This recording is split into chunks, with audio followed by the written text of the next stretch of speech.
ఉప ముఖ్యమంత్రి అగ్ర నటుడైన మన పవన్ కళ్యాణ్ ఇప్పటికే విలక్షణ నటుడు సామాజికవేత్త అయిన ప్రకాష్ రాజు ఒక రేంజ్ లా వెంటాడుతున్నాడంట.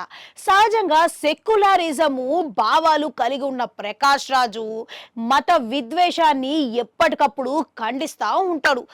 అందుకే ఆయనకు బీజేపీ రాజకీయంతో వైరం.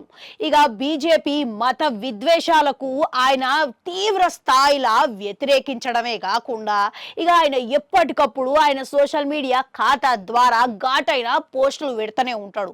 మళ్ళీ అందులో భాగంగానే ఇప్పుడు పవన్ కళ్యాణ్ చంద్రబాబు నాయుడు బీజేపీ రాజకీయాన్ని కొనసాగిస్తున్న వేళ పవన్ కళ్యాణ్ కొరకు ఈయన తీవ్ర స్థాయిలో విమర్శిస్తున్నాడంట. ఒక రేంజ్ లా చెలరేగిపోతున్నాడంట. అంతేకాదు ఇప్పుడు పవన్ కళ్యాణ్ మీద ఇటీవలనే ఈయన చాలా పోస్టులు పెట్టడం, పవన్ కళ్యాణ్ దానికి ఒక రకంగా గరం గావుడు విమర్శలు చేయడం మన అందరం చూసినాం. మళ్ళీ ఇప్పుడు ఎట్టకేలకు ఈయన మళ్ళా ఎప్పటికప్పుడు ఈ తిరుమల వివాదం లడ్డూ కొరకు అగ్గి మీద గుగ్గిలంలాగా ఎప్పటికప్పుడు అగ్గి రాజేస్తూనే ఉన్నాడంట.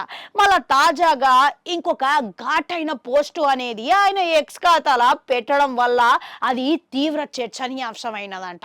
మళ్ళా అందులో ఏమున్నదనంటే, కొత్త భక్తుడికి పంగనామాలు ఎక్కువ, చాలు ప్రజల కోసం చేయవలసిన సమస్యలు అవి చూడండి, జస్ట్ ఆస్కింగ్ అనే పేరు పెట్టి మళ్ళా పరోక్షంగా పెట్టిండంట. గిది చూస్తుంటే పవన్ కళ్యాణ్ని కొత్త భక్తుడని, ఈయననే పరమ భక్తుడు అని పంగనామాలు పెడుతున్నప్పుడు అసలు ఎందుకింత కథలు పడుతున్నాడు అనే రీతిలా ఈయన పోస్టు ప్రతిబింబిస్తున్నది అనే అభిప్రాయం అయితే వ్యక్తమవుతున్నదంట.